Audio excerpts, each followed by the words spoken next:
Selamat pagi semuanya, khususnya anak-anak kelas 9. Apa kabar?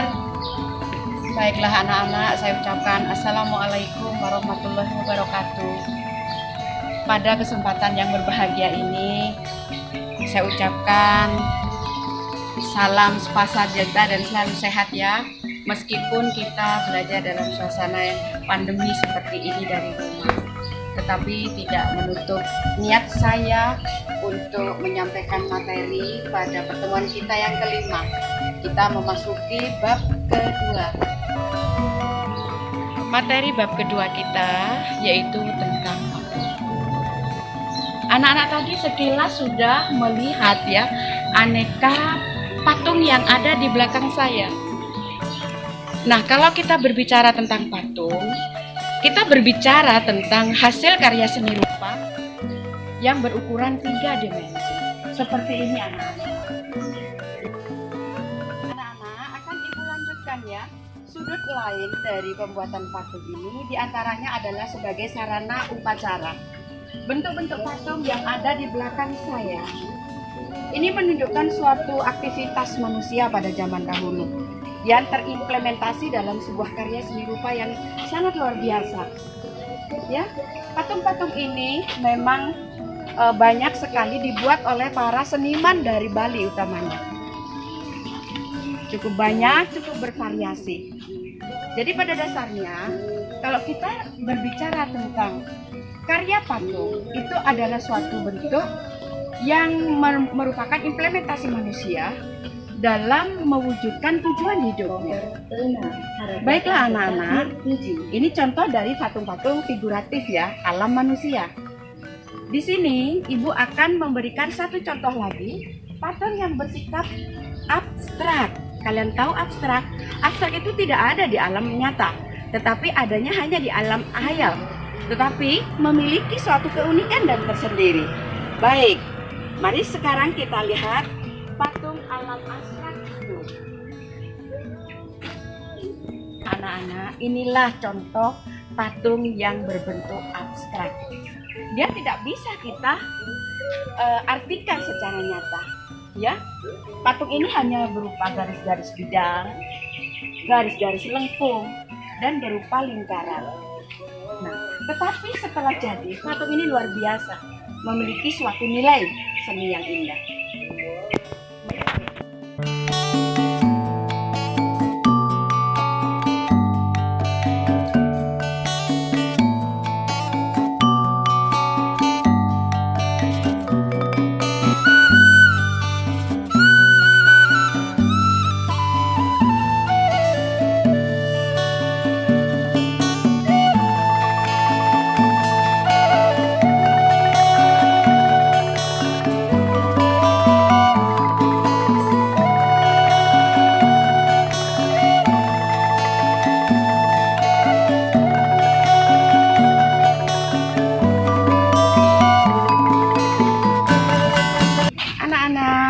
Suka sekali dengan patung-patung yang saya tunjukkan tadi.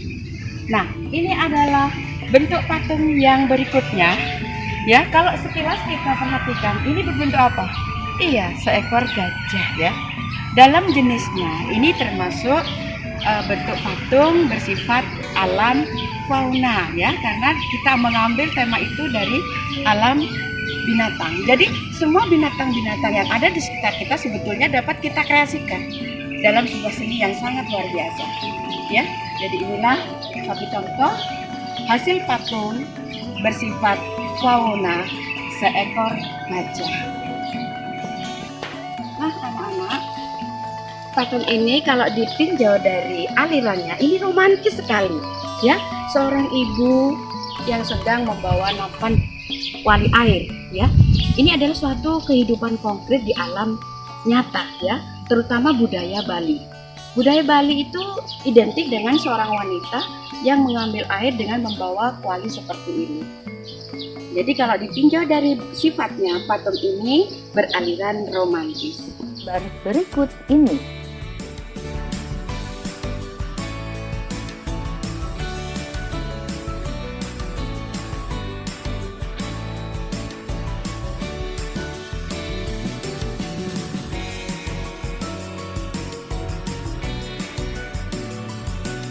pernahkah kalian melihat secara langsung patung yang ditayangkan tadi? Dan tahukah kalian apa yang dimaksud dengan patung? Pengertian dan fungsi patung. Patung diartikan juga sebagai plastik art atau seni plastik, karena patung identik dengan sebuah cipta karya manusia yang meniru bentuk dan memiliki keindahan. Patung bersifat 3 dimensi, yaitu bisa dilihat dari segala arah. Berdasarkan pembuatannya, seni patung ada 3 macam. Patung sebagai fungsi personal.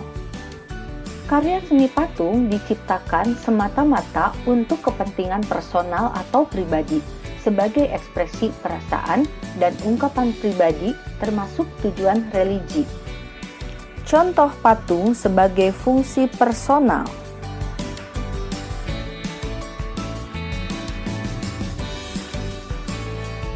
Patung sebagai fungsi sosial. Patung diciptakan untuk memperingati suatu peristiwa yang bersejarah atau mengenang jasa seorang pahlawan. Contoh patung sebagai fungsi sosial.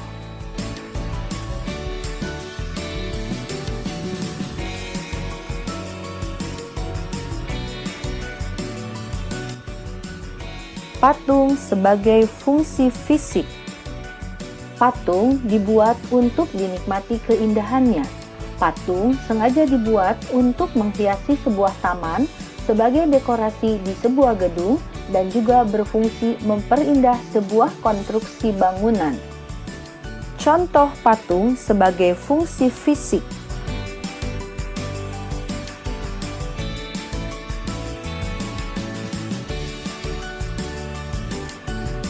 Bentuk dan jenis patung. Dilihat dari perwujudannya, ragam seni patung modern dapat dibedakan menjadi 3. 1. Bentuk imitatif. Corak ini merupakan tiruan dari bentuk alam, bisa manusia, hewan, ataupun tumbuhan. Contoh patung bentuk imitatif.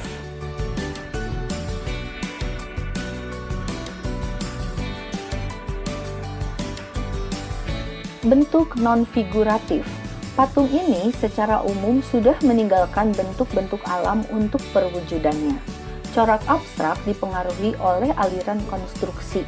Patung dipandang sebagai bentuk konstruksi, yaitu besi, plat, kawat, kayu, plastik, dan lain-lain. Contoh patung non-figuratif.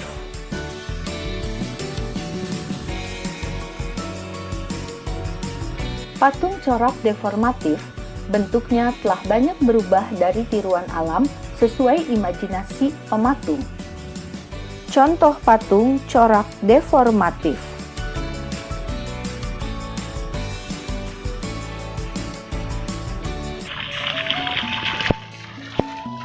Nah, anak-anak, itu tadi berbagai bentuk aliran serta macam-macam aliran seni patung yang sudah kita lihat bersama.